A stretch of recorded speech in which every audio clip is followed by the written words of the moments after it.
हरे कृष्णा, राधे राधे दोस्तों। मकर संक्रांति का त्यौहार सोमवार 15 जनवरी 2024 को है।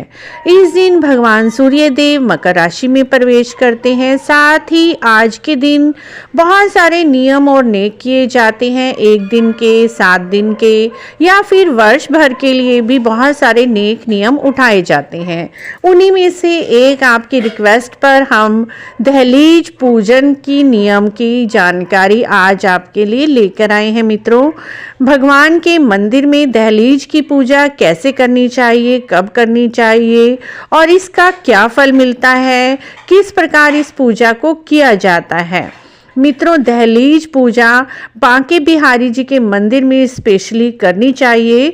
ठाकुर जी के दरबार में जिस समय शाम के समय मंदिर के पट बंद हो जाते हैं और बांके बिहारी जी गर्भगृह में चले जाते हैं विश्राम के लिए, उस समय दहलीज पूजा की जाती है। उस समय बांके बिहारी जी के मंदिर के प्रांगण में सभी लोग अधिकतर जा चुके होते हैं। कुछ लोग इसी विचार में खड़े होते हैं दहलीज पूजा करने के लिए।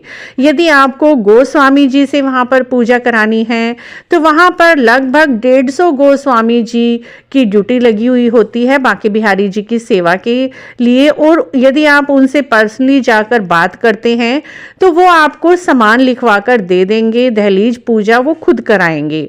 यदि आप भाव से बिना गोस्वामी जी के भी पूजा करना चाहते हैं दहलीज पूजा, तो आप वहां पर जाकर फ्री में ही कर सकते हैं। इसका कोई भी पैसा भी नहीं लगता।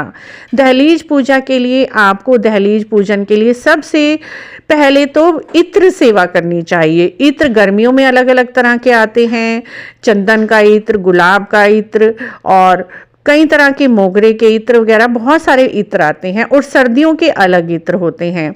यदि आप सर्दियों में मकर संक्रांति वाले दिन बांके बिहारी जी के मंदिर जा रहे हैं और आपका मन है दहलीज पूजा मंदिर की करने की, तो आप इत्र सेवा दहलीज पर अवश्य ही करें। सबसे पहले आप दहलीज पर चौकड़ी मारकर वहां पर बाहर प्रांगण में बैठ जाएं और जो भी इत्र आप लेकर आए हैं दहलीज पर अपने हाथों में लगाकर अच्छे से पूरी दहलीज पर वो इत्र लगाएं। ध्यान रखें, इत्र लगाते समय आपके हाथों में कोई अंगूठी नहीं होनी चाहिए, ना कड़े वगैरह होने चाहिए हाथों में। ऐसा ना हो आपके हाथों की जो अंगूठी से दहलीज पर कोई निशान पड़े या रगड़ पड़े, इससे पुण्य नहीं मिलता बल्कि पाप ही लगता है। इसीलिए अपनी हाथों में से सारी अंगूठियां वगैरह निकाल दें और इत्र को खूब अच्छे से पूरी दहलीज पर लगा दीजिए और कुछ फूल और तुलसी के पत्ते आप जरूर लेकर जाएं। दोनों दहलीज के दोनों किनारों पे खिले हुए सुंदर सुंदर फूलों की सेवा करें, वहां पर लगाएं। तुलसी पत्र रखें और हाथ जोड़ें। जो भी आपकी मनोकामना है वो बोलिए, क्योंकि इस समय सारे देवी देवता दहलीज पर वास करते हैं और दहलीज की पूजा करने से आपको सभी देवी देवताओं की सेवा का लाभ मिलता है, सबका आशीर्वाद मिलता है। तो इस तरह से आप दहलीज पूजा कर सकते हैं फ्री में ही। इसमें कोई आपका कोई सामान नहीं लगता, सिर्फ एक इत्र ले जाइए, कुछ फूल और तुलसी के पत्ते, इन्हीं से ही दहलीज की पूजा की जाती है। वहां पर बहुत से लोग इसी तरह से दहलीज पूजा करते हैं जब मंदिर के पट बंद हो जाते हैं। तो आप यदि मकर संक्रांति पर करना चाहते हैं मकर संक्रांति पर कराएं, नहीं तो मकर संक्रांति में आप मन ही मन संकल्प ले लीजिए, जब भी हमारा वृंदावन बांके बिहारी जी के मंदिर में जाना होगा और तब हम भगवान जी, यदि हमें मौका मिला तो हम आपकी दहलीज पूजा अवश्य ही करेंगे और अपनी मनोकामना बोल दीजिए। आप अपनी मनोकामना बोलते हैं और दहलीज पूजा के लिए जो भी संकल्प लेते हैं वो संकल्प ले लीजिए और दहलीज पूजा इस तरह से करें। तो मित्रों, ये रिक्वेस्टेड वीडियो थी जो हम बहुत जान समझ कर सारी जगह से सर्च करके आपके लिए जानकारी लेकर आए हैं। आपको ये जानकारी कैसी लगी?